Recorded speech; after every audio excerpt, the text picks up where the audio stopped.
Hello everyone. So this is essay 710 comparative information corresponding figures in comparative financial statements. कभी कभी standard में से question आ जाता है, ज़्यादा ट्रिकी नहीं है बट थोड़ा यूनिक सा स्टैंडर्ड है, ठीक है। तो सबसे पहले हमारा करस्पॉन्डिंग फिगर्स क्या होता है। Opinion refers to current period only, और कंपैरेटिव फाइनेंशियल स्टेटमेंट में क्या होता है, opinion refers to each period, ठीक है। Audit procedures regarding comparative information के लिए क्या प्रोसीजर है, स्पेसिफिक प्रोसीजर्स है एज पर AFRF। इंश्योर करोगे आप कि agrees with amount and disclosures in prior period, पुराने जो प्रायर पीरियड के अमाउंट्स एंड डिस्क्लोजर्स हैं वो मैच कर रहे हैं कि नहीं, अकाउंटिंग पॉलिसीज कंसिस्टेंट है और चेंजेस कोई हैं तो वो प्रॉपरली डिस्क्लोज हुए हैं।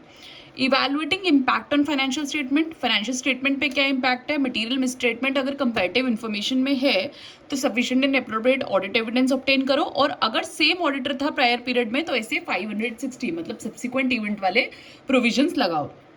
WR रिटर्न रिप्रेजेंटेशन हम लेंगे सारे पीरियड्स की, specific written representation regarding prior period item that is separately disclosed in current years PNL, उसके लिए हम स्पेसिफिक रिटर्न रिप्रेजेंटेशन लेंगे। अब ऑडिट रिपोर्टिंग कैसे होगी, करस्पॉन्डिंग फिगर्स की होगी, नॉट रिफर एक्सेप्ट।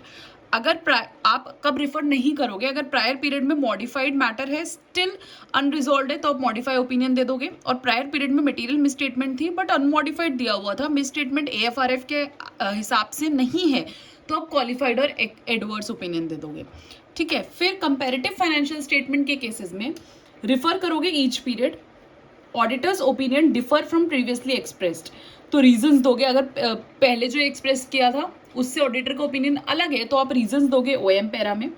और मटेरियल मिसस्टेटमेंट एग्जिस्ट करती है प्रेडिसेसर ऑडिटर के केस में, अनमॉडिफाइड ओपिनियन था, आप कम्युनिकेट करो मैनेजमेंट को, predecessor auditor will be informed, predecessor auditor को इन्फॉर्म किया जाएगा। अगर वो एग्री करता है कि भाई मैं न्यू रिपोर्ट इशू कर दूंगा, तो आप ऑडिटर की रिपोर्ट सिर्फ करंट पीरियड से रिलेट करेगी, मतलब आपकी रिपोर्ट सिर्फ, अगर प्रेडिसेसर ऑडिटर बोलता है कि भाई ठीक है मैं जो है नई इशू कर देता हूँ रिपोर्ट, तो आपकी रिपोर्ट सिर्फ करंट पीरियड से रिपोर्ट मैटर करेगी, ठीक है।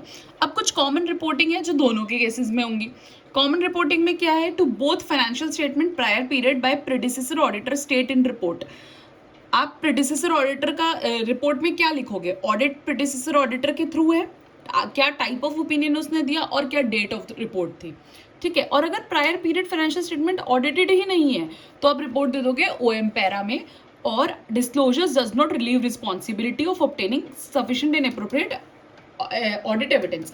आपके ये डिस्क्लोजर देने से आपकी रिस्पॉन्सिबिलिटी कम नहीं हो जाती कि आप ऐसे ही लो opening balance does not contain material misstatement affecting current period financial statement, तो आपकी रिस्पॉन्सिबिलिटी इससे रिलेटेड कम नहीं हो जाती है सिर्फ डिस्क्लोज करने से। सो दिस इज essay 710, थोड़ा सा ट्रिकी रहता है, थोड़ा सा दिक्कत आती है बच्चों को, but it is like concised in 1 page only, you can refer it.